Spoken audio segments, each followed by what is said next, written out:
Hello guys! Hello! Welcome dito sa aking channel, Kapalaran 888. Aries, alamin natin kung anong messages, vibration, gabay energy para sa lating Aries. Ito ay general reading guys, so pwede kang makaresonate. Gamitin mo ang iyong intuition sa panonood. Aries, general reading siya. So, kunin mo lang kung ano yung resonated sa'yo. Mga numbers mo dito is number 1, 11, 33. 11, 33. Significant number siya guys. So, manifestation and nasa tamang direksyon. So, ibig sabihin niya,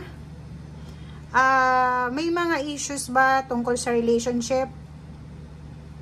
Aries, kasi eto, like for example, kung may mga problema ka sa relationship, may mga issues kayo na kailangan na isettle, posibleng maayos nyo to ngayong buwan ng Hunyo, or yung iba na gustong maghiwalay na, posibleng maghiwalay na sila, putulin na nila yung mga connection, or yung iba na pagod na sa trabaho, pagod na sa negosyo, pagod na sa relationship, mahanap nila yung solusyon sa buwan ng June. Okay? Meron din dito na relationship na pwedeng magsimula. Pwede din na may mga nag-o-offer na kasal, relasyon, camaraderie, partnership, collaboration, partnership, kung ano man tong partnership guys, kasi yung partnership hindi lang naman relationship, di ba? Sinasabi ng baraha sa'yo dito na nakapag-desisyon ka na. Okay? So, may decision making ka na gagawin ngayong June and nasa tamang direction ka. May magbubukas sa'yo na opportunity. May mga bagong love life, bagong trabaho, bagong source ng income, bagong source ng happiness, positivity, or kano pa man.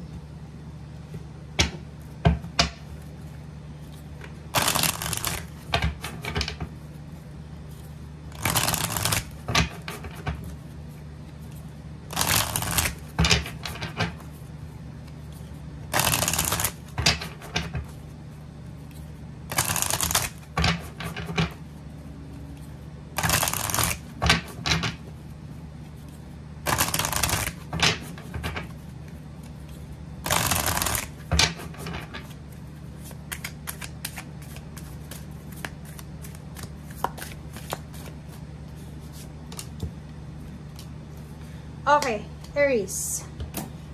Look for fairies. And number 50, 30-50 to. So, sinasabi ng baraha sa'yo dito na may mga Aries na sa sobrang stress nila sa buhay, posibleng masobrahan sila sa pagkain ng sweets. Or pwedeng mag-iingat kayo kasi masyado kayong stress siguro, or masyadong negative yung emotion nyo, na pwedeng instead na ayusin nyo yung problema, pwede kayong matempt na mag-self-sabotage. And isa dito is yung health nyo. Kailangan yung maging wise, or yun, ayusin nyo yung tawag dito,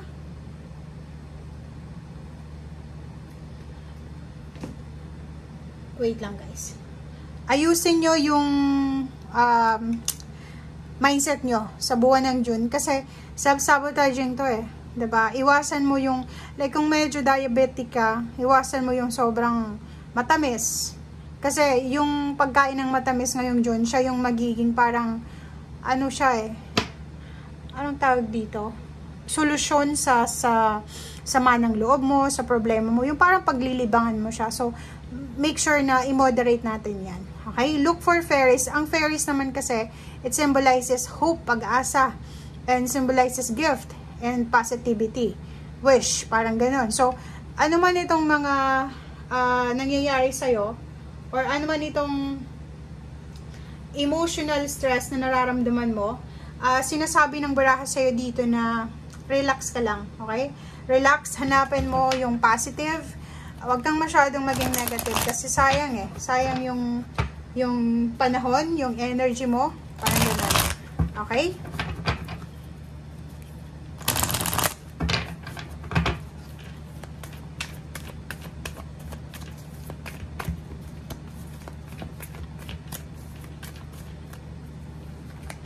Okay, fulfillment of wishes. Wow.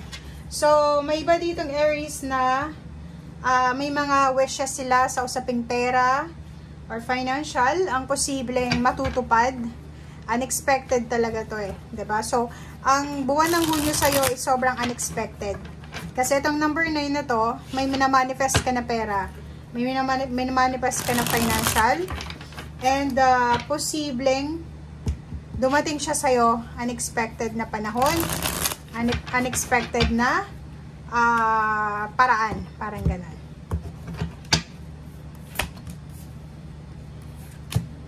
O, diba? So, ang focus mo ngayon, Aries, kung makikita mo dito, ang focus mo ngayong buwan ng Hunyo is balance. Focus mo is balance, stability, security, work, career, yun, fulfillment ng mga wishes mo, papeles, dokumento, karmic justice. Yun yung pinaka-focus mo sa ngayon. And, wag kang susuko kasi may mga ibang Aries na hindi na naniniwala sila sa justice eh. Hindi na sila naniniwala sa karma, sa good karma kasi parang everyday, sobrang dilim ng nangyayari sa buhay nila. So, dito sa barahang to, sinasabi na magtiwala ka pa rin. As fairies, diba? Yung mga bata, diba, naniniwala sila sa fairies. Parang ikaw to, sinasabi ng baraha, hanapin natin yung positive sa negative. Okay? Lakasan mo yung loob mo.